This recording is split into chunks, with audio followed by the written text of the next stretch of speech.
Bonjour, chapitre P15, signal analogique et signal numérique. L'extrait du BO.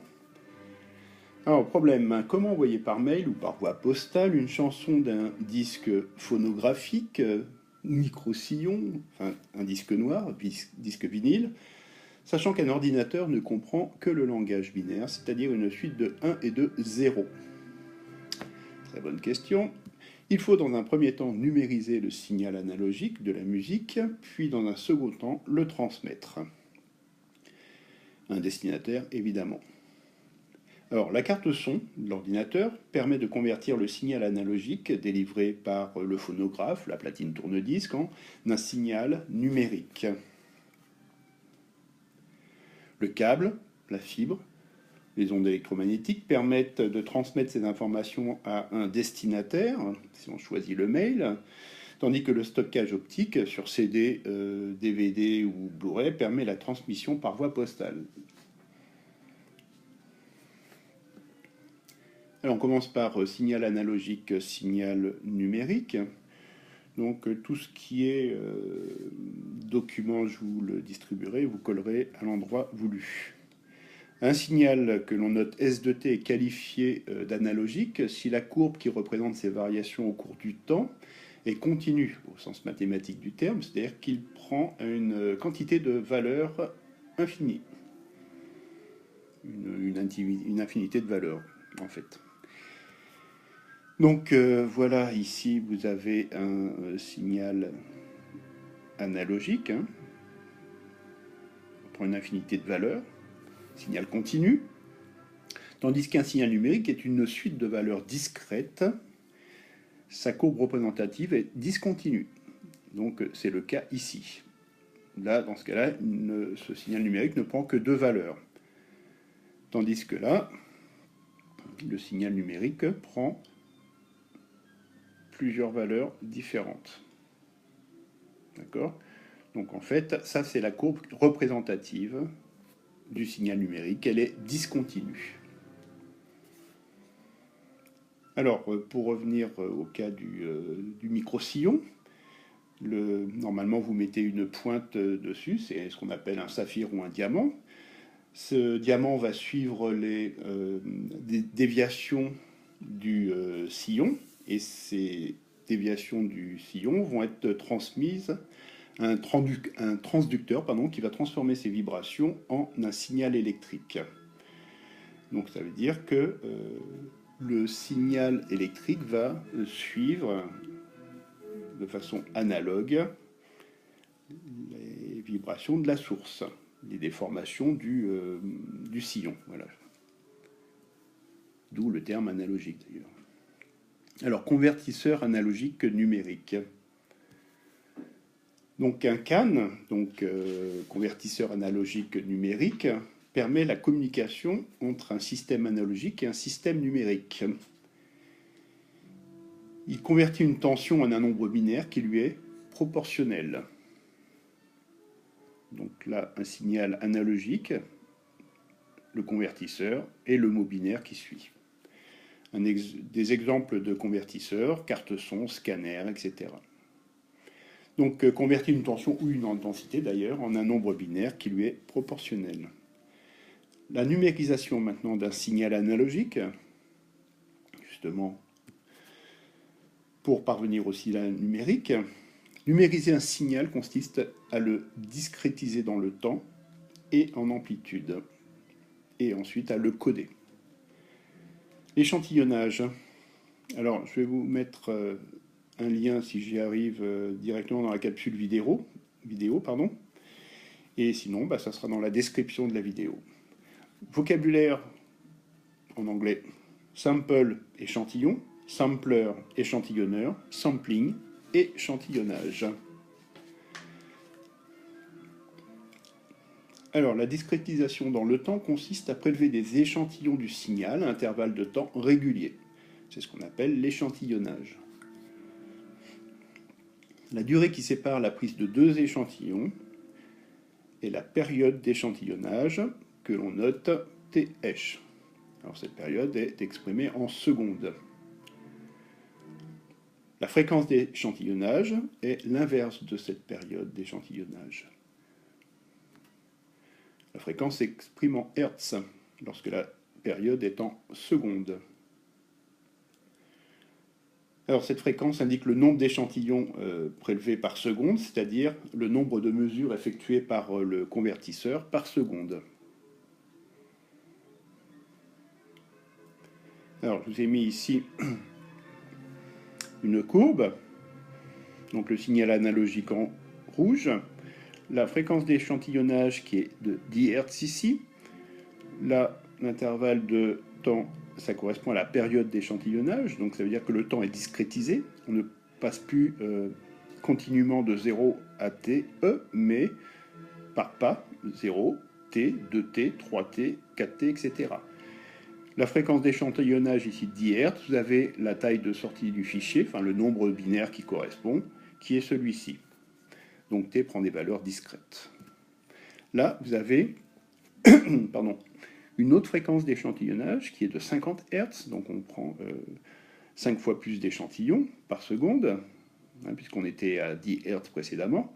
Donc la période d'échantillonnage ici, elle est petite par rapport à la précédente, et donc on a la fréquence d'échantillonnage de 50 Hz qui sera supérieure à celle de 10 Hz.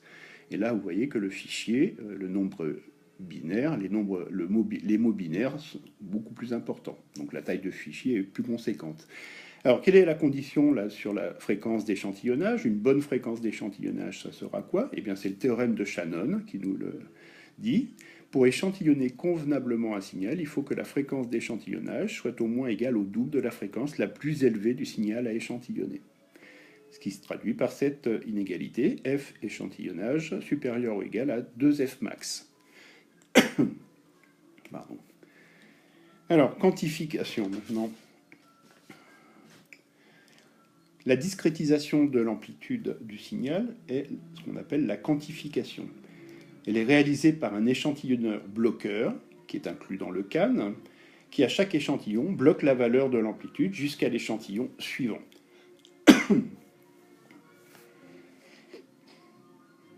Alors ici, le signal qui va apparaître. Donc discrétisation dans le temps.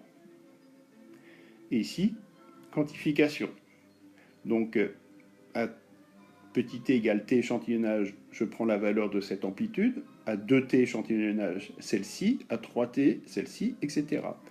Donc maintenant, je vois que toutes les valeurs d'amplitude ne sont plus permises.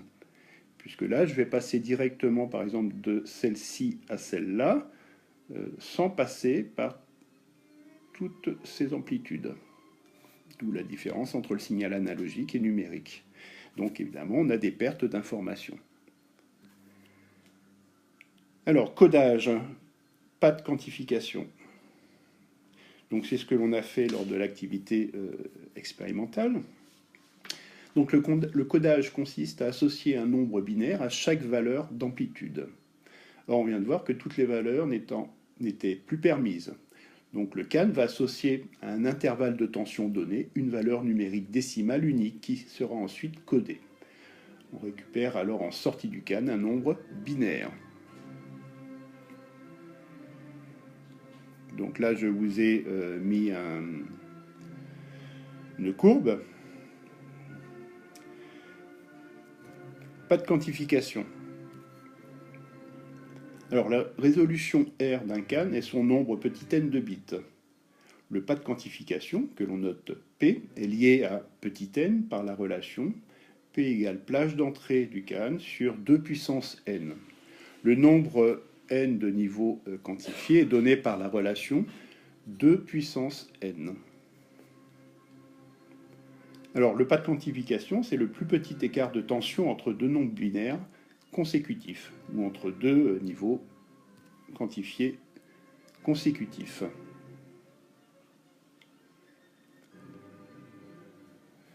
Voilà. Donc ici, toutes les valeurs de l'amplitude ne sont plus permises. Là, le pas de quantification, ça correspond à cet intervalle ici.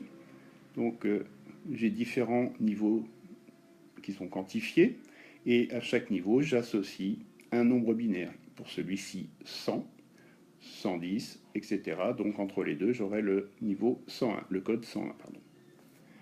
Tension associée à une valeur décimale, U égale à P fois la valeur décimale, où P le pas de quantification.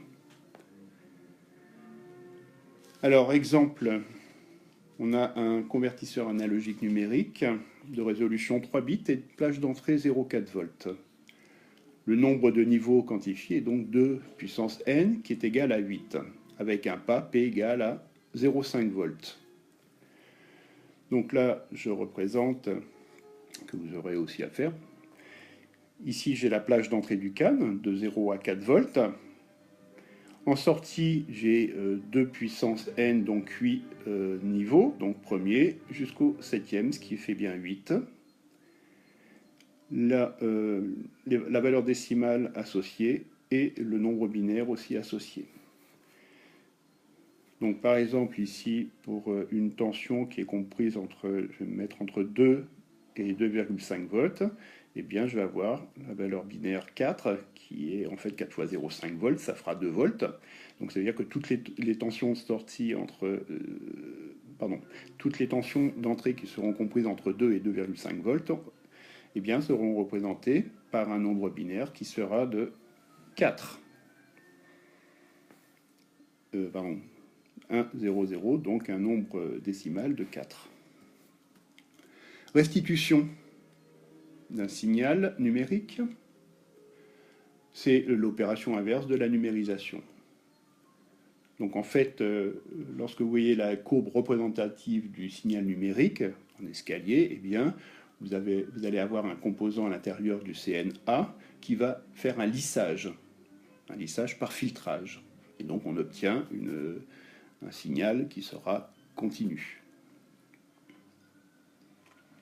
Alors, exemple de convertisseur numérique analogique, bien le lecteur de CD, DVD, etc. Conclusion. Un signal numérique n'est pas forcément égal à un signal de bonne qualité. Cette qualité dépend du support original, de la fréquence d'échantillonnage, du pas de quantification et donc du nombre de bits. Il va falloir trouver un compromis, car une bonne qualité occupe beaucoup de place en octets et une durée de traitement des informations qui sera beaucoup plus longue. L'avantage des signaux numériques, eh bien, ils sont peu sensibles au bruit, contrairement aux signaux analogiques. Alors un exemple de bruit, c'était lorsque vous aviez les anciens postes de télévision, lorsqu'il n'y avait plus de programme, eh bien on avait de la neige à l'écran. C'est dû au bruit, aux perturbations. Alors, sont stockés facilement. On a une clé USB, un disque dur, une carte SD, etc. Peuvent être dupliqués à l'identique, c'est le copiage. Peuvent être filtrés, codés, multiplexés, c'est-à-dire on peut travailler sur les fichiers informatiques. En revanche, à chaque conversion, il y a de perte de qualité puisque perte d'information. Je vous remercie de votre écoute.